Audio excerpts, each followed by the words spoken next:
Hi, I'm Attorney Monroe Mann. I'm one of the reviewers here at the Terms of Service Fairness Project, brought to you by Breakdiving Inc. Today we're going to be looking at the Terms of Service from October 26, 2016 for Fox News. And gotta say, it's not the greatest Terms of Service. First of all, it's 16 pages long, and the privacy is 7 pages. Really, really long.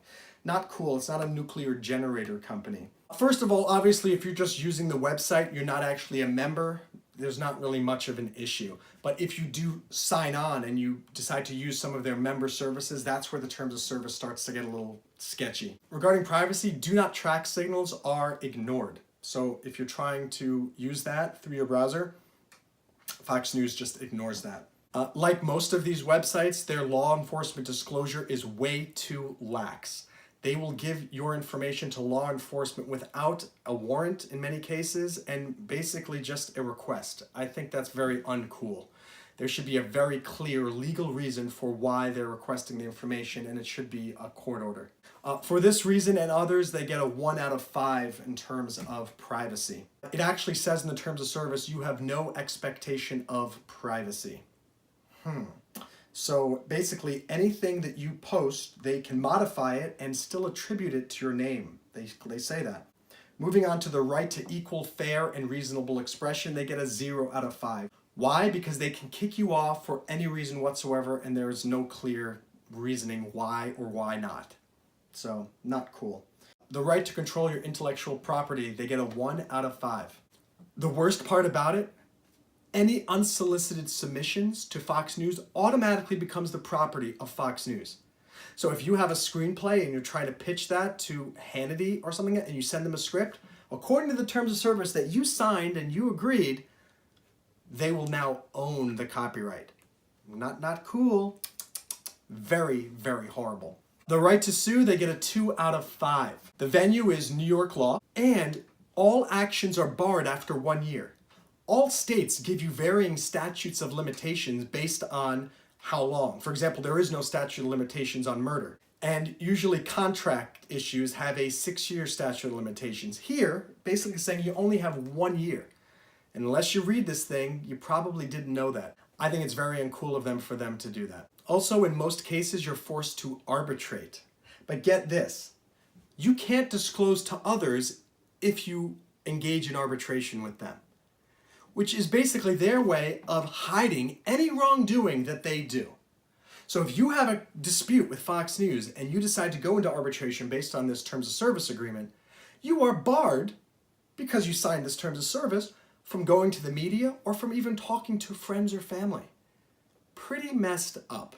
That needs to be fixed. However, one good aspect, Fox will pay for your arbitration filing fees. But I think that's a small token that doesn't make up for all the other bad stuff that's in here. Your right to join a class action, completely and totally waived.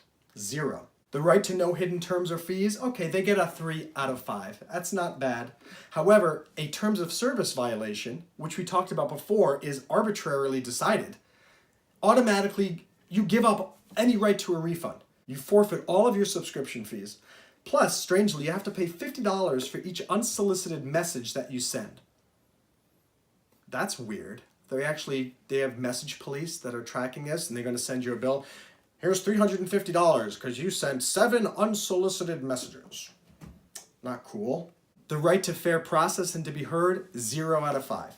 Basically, they can terminate your account at any time for any reason or no reason, with or without prior notice or explanation, with no liability. That's all? They can remove your content for any reason. And there's no due process, there's no warning process. Basically, you just get kicked off and you're like you disappeared and never existed.